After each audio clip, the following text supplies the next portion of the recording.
What's up, YouTube? It's your boy Red Chaos One, and I am back after a long hiatus. I'm sorry I was gone, but I'm back.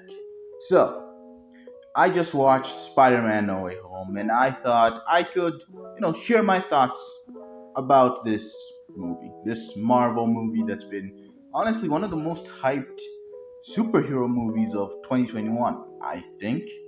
Anyway, before I go on, the usual, I beg, can you leave a like? Can you subscribe?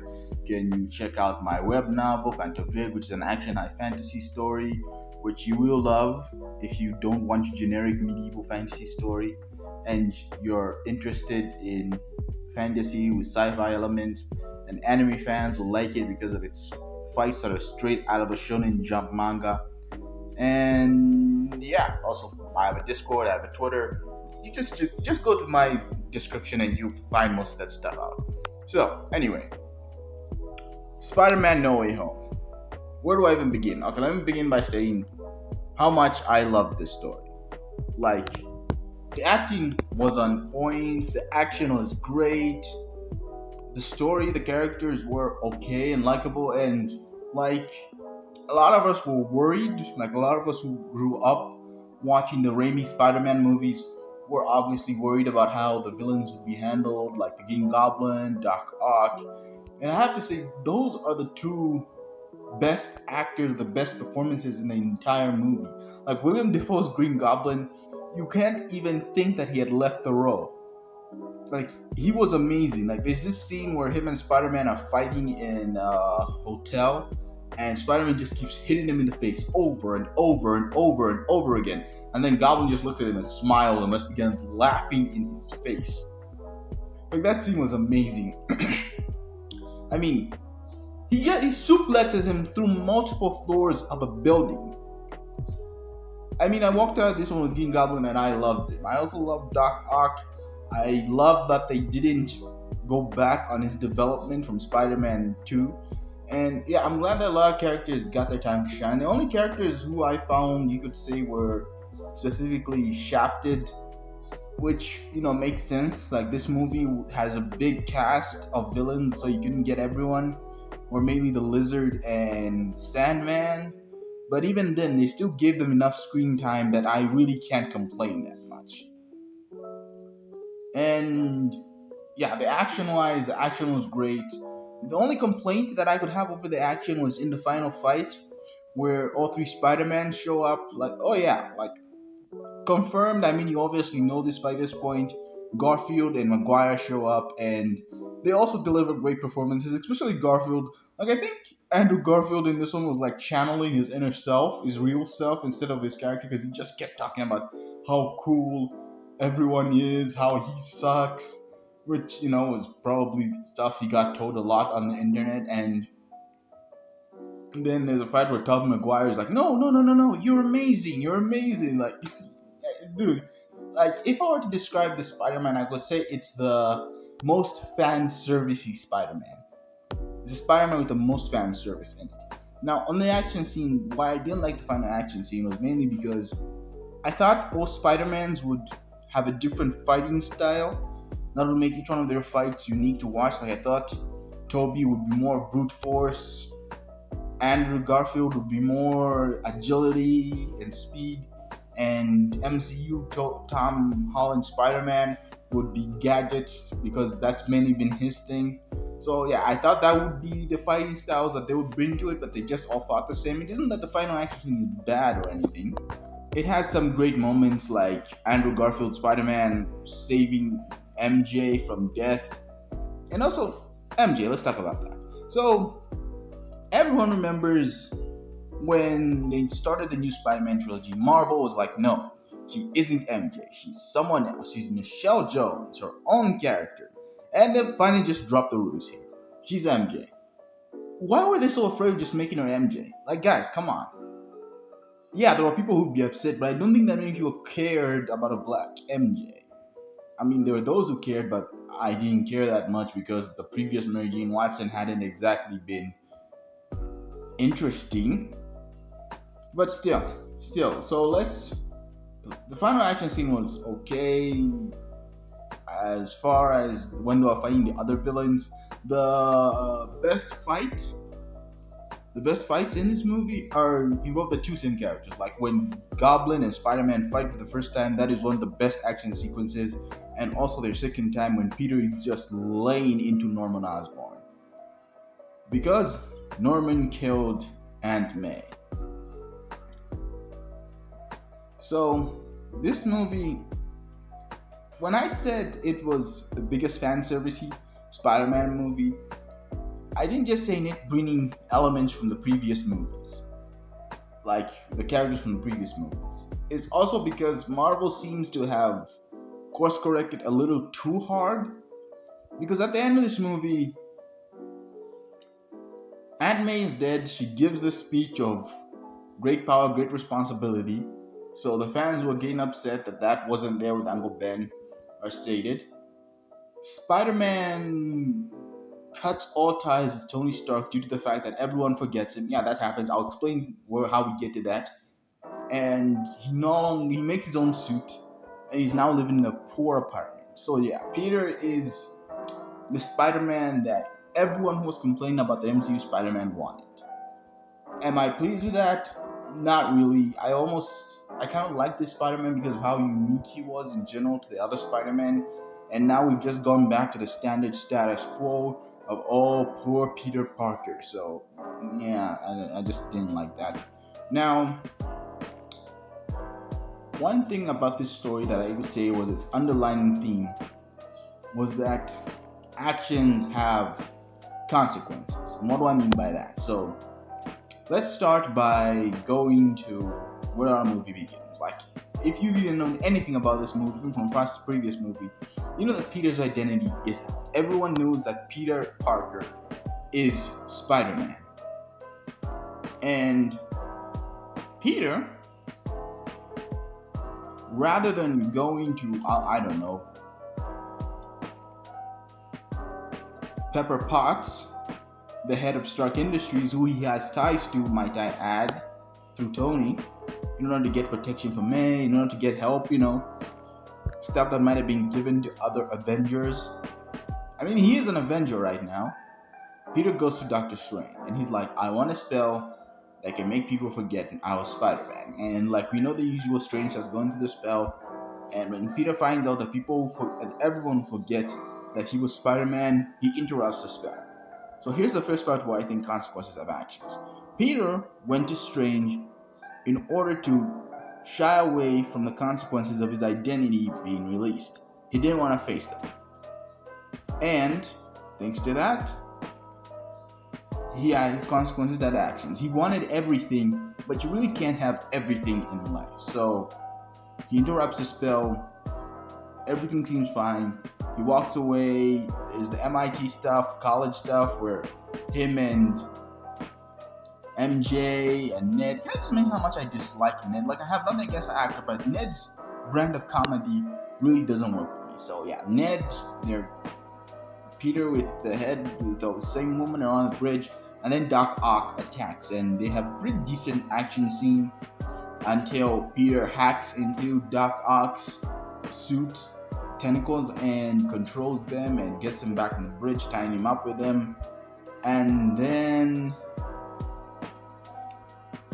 the Green Goblin attacks, and Doctor Strange does his little teleportation hoop thing, gets them out of there. They come to his prison dimension, to his prison underground, where he has the lizard locked up, and he also locks up Doc Ock. And he gives Peter the magic suit and just tells him, hit him with a web from the magic suit, and it instantly transports them into a prison. So Peter rounds up Electro and the Sandman, and he goes back. And then May calls him and tells him, "Oh, there's someone here who you're looking for." So Peter goes there and he finds Norman Osborn. Now, here's where I'm not sure about it in the movie, because when Osborn takes off the mask, he seems to be himself, and the Goblin is doing his usual, hey, Norman. And so he breaks the mask, and he runs all the way to May's place. I think he goes first to look for Oscorp. He doesn't find it. He goes to look for his home. And in the movie, he states, someone else is living in my home. I hope it was Tony Stark. I hope it was. I hope it was. I hope it had been bought by Tony Stark, so that Tony makes another villain. But then he goes to May, and Peter comes to pick him up. And then May starts giving Peter some grief about trying to send these villains back home.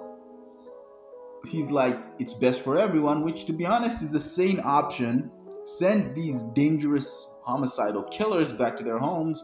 And May's like, are you sure it's for everyone or it's for you? And I'm like, May, just shut the hell up and let's just go for the saner option here instead of your. Like, look, I get power comes responsibility, but some responsibilities are insane, and you shouldn't because in the end you see some of the consequences that come of this. So they go back there, they put Osborn in prison, and Strange comes with his box thing that you saw in the trailer that him and Spider-Man were fighting over, and he tries to do the spell, send all these guys home, and they'll go back to the exact moment that they died, which raises a bit of a problem for me because I don't remember Sandman or the Lizard dying when fighting Peter Parker, and I'm surprised none of them bring that up. But yeah, apparently Peter now feels that he can't send them back, and him and Strange have a fight. And it's a cool fight with a lot of weird ass imagery thanks to Strange's magic. And Peter wins because it's his movie, and he goes back having locked Strange away in the mirror dimension, and he sets the villains loose and he takes them to his home. Have I mentioned that Peter's kind of an idiot? Anyway, he takes the villains to Happy's home and he starts making cures for them. And here's another one of my criticisms for the movie. Like, the movie goes full on comic book genius, in which a character can create a machine which turns someone who's non-biological, who turns into sand, into a person in under an afternoon, or changes Electro from a living electric entity into just a flesh entity, just making a device in a couple of hours. And I'm gonna be honest, I don't like that. Like, I know the MCU is getting more fantastical, but if you keep making your geniuses this intelligent, it makes some of the problems in the setting ridiculous. Like, let's take for example Rhodey, and the fact that he's paralyzed, and you mean to tell me that genius level intellect, the fact that Peter has, they're like, this is the one thing that I hated about Tony having invented time travel in a simple afternoon. It just makes the characters too smart.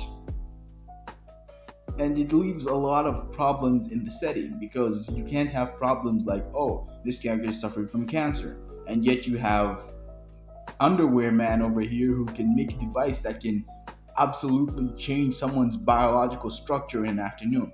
But anyway, enough about that. Peter creates a device which helps Doc Ock take control of the machines that instead of them controlling him. And he makes one for Norman, he makes one for Electro, and I don't think he started making one for Sandman yet. And, well, the Lizard is stuck in a van in the back. Anyway, when that's happening, when they're working on that, Jonah Jameson, he has a presence in this movie. Not as much as I would like him to have, but it's there enough. He comes to the scene because, like, one of his guys had been tailing Spider-Man, and he called him. He was like, "Yeah, he's here." And Jonah comes in, and he has this funny exchange with the guy. Anyway, up in the place, Spider-Man suddenly gets his spider sense, and he sees that it senses that Norman is an imminent threat. So he webs Norman's hand to a wall, and then Norman just goes off on Peter, and he's like, "No, we don't need to be fixed. We don't want to be fixed. These powers are under curse." And that's when you realize that he's gone full-on Goblin at this point. And so the fight starts. Like, Electro pulls out an arc reactor because, yes, Tony Stark has to be a part of this somehow. And he escapes. Sandman escapes. The Lizard escapes. And then Goblin just bodies Peter. Like, he beats the hell out of him. Suplexes him to multiple floors of a building. Takes everything he has to throw and laughs in his face and just beats the hell out of him. This, and the final fight between them again, are some of the best action scenes in this entire movie. Anyway, they reach a scene at the bottom, and May is there, and Goblin just keeps beating the hell out of Peter. And then May injects Goblin, and then the Goblin stabs her. I think he stabbed her. I'm not sure because they don't particularly show what killed her. Like he throws some bombs and he escapes, and he throws some bombs at a bunch of cops and people who are outside. Because, like I mentioned, people died. People must have died from those bombs, and May dies because of what the Goblin did to her. Like, those people's blood are on Peter's hands. He could have easily sent these villains back home and saved everyone the trouble, but him and May wanted to be heroes in all of this. And that's where I talk about consequences and actions having a price. They wanted to be heroes, they paid the price. They got what they wanted, but it cost them something. May died, and all those people outside died, something that Peter could have avoided. And like arguably everything that goes wrong in this movie is his fault. Even from the first part of the movie, Peter could have sucked it in, accepted what had happened, and go to his ties with Pepper Potts. But he doesn't. He wants to be, I don't know, a hero or some stuff. But yeah, that's what Peter does. Anyway, not that he wants to be a hero, he just wants a factory reset of everything. He doesn't want to face the consequences of his actions. And when he does that, there is a price. And with here, he didn't want these people to die, even though they kind of were destined to die. And they escaped. May's dead. Those guys who Goblin threw bombs at are dead. And God knows how many people the Lizard and Electro killed on their rampages. And other than that, that's when we get Toby and Andrew Garfield, Spider-Man, walking in. They have these pretty hilarious moments where MJ forces Andrew Garfield, Spider-Man, to walk across a roof, walk across a ceiling to prove that he's Spider-Man, and him and Tobey Maguire have a web off where they shoot webs at each other, and they also do the whole joke about how the Tobey Maguire Spider-Man doesn't need a web shooter, and everyone's like, how do you do that? How do you do that? Do you have webs inside you? Yeah. And yeah, there was a lot of fun interactions between these three. So again, you go through the whole total comic book genius thing where they make cures for effectively everyone. And then comes the final fight, which is on a Statue of Liberty, which is having an awful Captain America shield being put on it. Look, I'm not American, and I think that was total crap. I don't care how great Steve Rogers is. You do not put that hideous shield on a national monument like that. Anyway, they had the fight, and like I said, it was a decent fight, but I had really high hopes for it. I thought each Spider-Man would bring a unique fighting style, but they all kind of fought the same. So you have the fight, you have them curing the villains, and then you have the final fight, and then you have Strange coming back from escaping the mirror dimension, and he's pretty pissed. So he's about to do the spell, and in that box, the spell was being contained. And the specific reason why these bad guys were even brought into this universe to begin with was because the spell pulled people from other realities who knew that Peter Parker was Spider-Man, because Peter wanted people to forget that he was Spider-Man. And Strange tells Peter, even before Peter freed them, in order to tell him just to send these guys back, that the spell is going to pull an infinite amount of people who know that Peter Parker is Spider-Man into the MCU, which would be disastrous. I'm not talking about just villains. It also means civilians. Worlds where publicly Peter Parker is known to be Spider-Man are going to be pulled in. Now, you might even consider the fact that Marvel Zombies is a thing. Does that mean that zombie versions of those characters are going to be pulled in? This movie really shows how much of a reckless idiot Peter is. Anyway, during Strange's scene, he reveals that the spell has finally become uncontainable, and he's now struggling to hold it in. And then Peter, after the fight, he almost kills the Green Goblin, but Tobey Maguire, Peter Parker, stops him, and he's like, "We don't kill here." And he didn't say "we don't kill here," but you see to this face, like, "We don't kill." And the Green Goblin just gets up, stabs him in the back, and they cure him. So Peter goes up to Strange, and Strange is like, okay, the spell has become uncontainable, but there is a way to fix it. To fix it, you have to do a counter spell in which everyone forgets that Peter Parker even exists. Peter Parker, they won't just forget that Peter Parker is Spider-Man, they'll forget that Peter Parker even exists. They remember who Spider-Man is, but Peter they won't remember. So Peter agrees to go ahead with this spell, which is like consequences for action. Like Peter has been dodging his the consequences of his actions in order to try and get everything. Like the Green Goblin even calls him out on it. He's like, "You want everything, but you don't have the power to take it." And Peter agrees to this spell, and Strange casts the spell, and so everyone forgets that he's Spider-Man, meaning MJ, Ned. They forget that Peter Parker even exists. There's even this sad scene where Peter goes to May's grave, and then Happy comes in. He looks at her grave, and he doesn't even know who Peter is. And this is why I said that for those fans who wanted MCU Spider-Man to tie more closely to the comic book original, are gonna be happy because he's no longer tied to Tony Stark. Happy doesn't know who he is.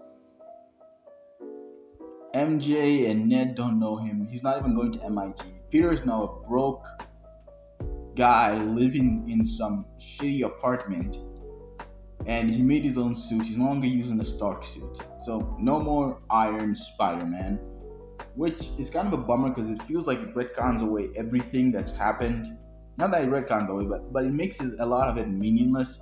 But yeah, other than that, it's kind of a harsh ending, but it's kind of an ending that I like. Like their actions had consequences. They wanted to go against what was the smarter option, and they got to get what they wanted. They cured the villains, but it cost them lives. It cost Peter his identity. It cost him his life in a sense, because he can't be with MJ anymore.